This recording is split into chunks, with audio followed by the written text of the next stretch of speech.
در روز عید عالم میخیزه، مخلوق جمع شده، چند مسجد جمع شده، میگه مردمه شما امام ابو حنیفه رحمه الله را نمیشناسید؟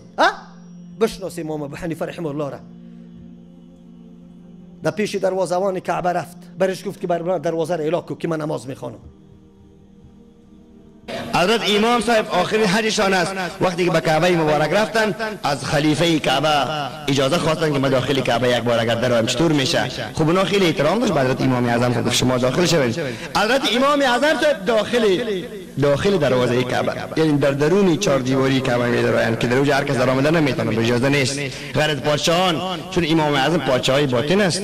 داخل کعبه مبارک می‌داره و دست مبارک برن گفت الهی یک بنده روسیه به دروازه تو آمده، در درون خانه بلاکیف تو ایستاده است، تو را شناخته است که لا اله الا الله، اما به تو درست عبادت نکرده است. این گناهگار و بیچاره را الهی بی ایمان نگردانی، الهی شرمنده نگردانی. همینطور مناجات کرده میرفت که یک آواز از درون کعبه پیدا شد که ای امام مسلمان ها، تو را بخشیدم، نه تنها تو را بخشیدم بلکه همه پیروان تو که تا روز قیامت میآیند اگر راه تو را تعقیب میکنن بخشیدم. در بین کعبه نماز خواندن و بیرون کعبه نماز خواندن چی مزیتی داره؟ توجه به الله است. کعبه یک جهت است. جناب محترم در روز عید میگه امام ابو حنیفه رحمه الله اجازه گرفت، داخل کعبه شد، قرآن کریم مکمل ختم کرد. خود چی رقم ختم کرد؟ 15 سپاره را خواند، یک پای خود بالا گرفته بود، 15 سپاره دیگه پای.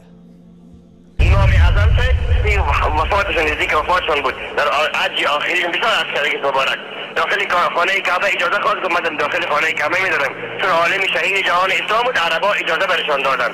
داخل خانه کعبه شد، 15 پاره قرآن سر یک پای مبارک تلاوت میکنه و 15 پاره دیگر هم بالای پای دیگر با دست مبارک بالا کرد. گفت الهی عبادت رو نکردیم، عبادتی که تو میخوایی او را نکردیم، اما تو را میشناسم که یکتا هستی و محمد پیغمبری بر حق تو، تو را شناختم اما درست عبادت نکردیم. بسیار فغان کرد، از کنج خانه کعبه آتش غیبی صدا داد که ای امام المسلمین، ای امام مسلمانان، تو را و ملت تو را بخشیدم اگر راهی تو را تعقیب میکنن.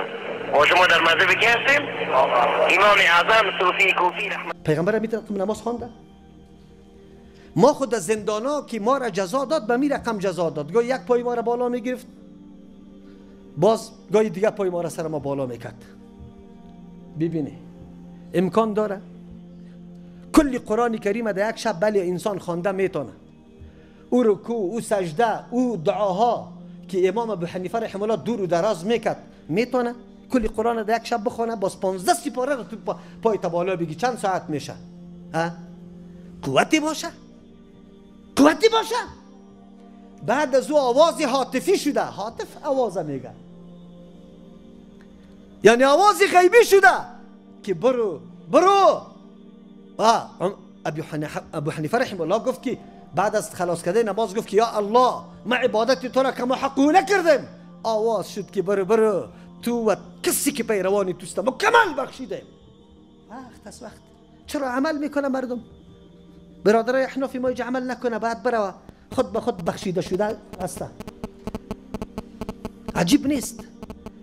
اینی علماست، اینی مردمی است که امام است، پشت سرش مردم اقتدا میکنه، چیزایی بیان میکرد که عقل انسان نمیپذیرفت.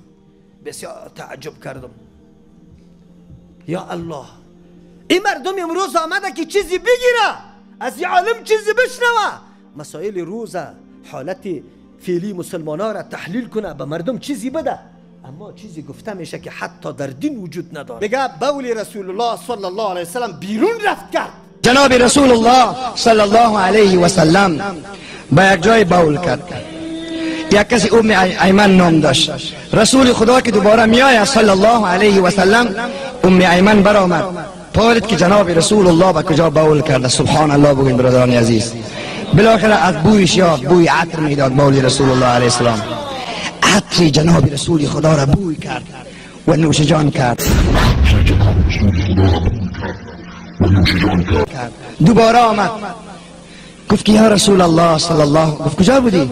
گفت که بول معطر شما را نوش جان کردم. بدون حدیث مستندی که سنن دارقطنی روایت میکنه.